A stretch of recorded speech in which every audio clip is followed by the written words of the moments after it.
Goeiemôre, goeienaand en welkom by Straatwys. Nou, vandag wil ek vir jou vra, wanneer laas het jy regtig geluister na jou verskonings en jou verduidelikings in die lewe? Nie net gehoor nie, maar werklik geluister. Soos jy na iemand anders sou luister wat iets oor hulle self aan jou verklap.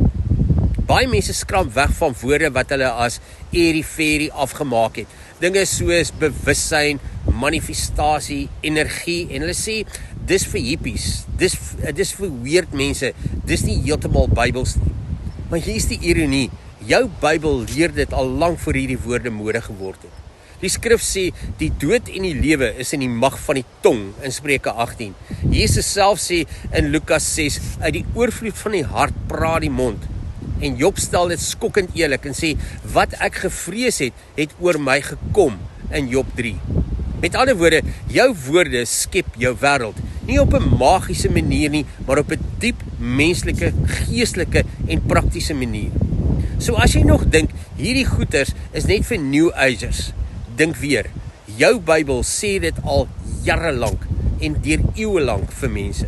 En nou vra ek jou weer, wat vertel jou verskonings en verduidelikings van jou lewe? Elke ek kan nie, elke dis maar hoe ek is, elke ek het nie so groot geword nie, elke verduideliking wat klink soos 'n feit, maar eintlik 'n wegkruipplek is. Besef jy dat waar jy nou is, jy is grootliks omdat jy dit geskep het. Miskien lank gelede, miskien onbewuslik, miskien deur jou ingesteldheid, deur jou woorde, deur jou dade of jou gebrek aan dade.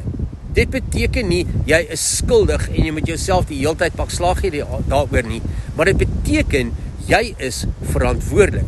En hier is die goeie nuus, die oomblik wat jy dit weer eens begin erken, die oomblik wat jy jou scepter as argitek weer optel, kan jy vandag draai.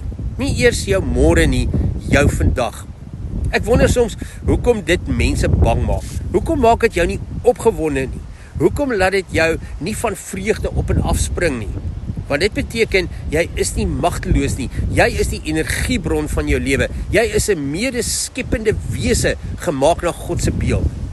Maar luister mooi, jou verskonings is ook energie, hulle is ook skepend, hulle bou ook iets elke dag. En as jy sê, ek kan nie dit doen nie, want ek het nie so groot geword nie, gaan jy dit ooit aanpak? Gaan jy beweeg? Gaan jy groei? Of het jy jouself so pas wettiglik vrygespreek van verandering en die verantwoordelikheid van jou eie lewe? Hou op om verskonings te maak asof dit medaljes om jou nek is. Hou op om verduidelikings te gee asof dit jou bestaansreg bevestig.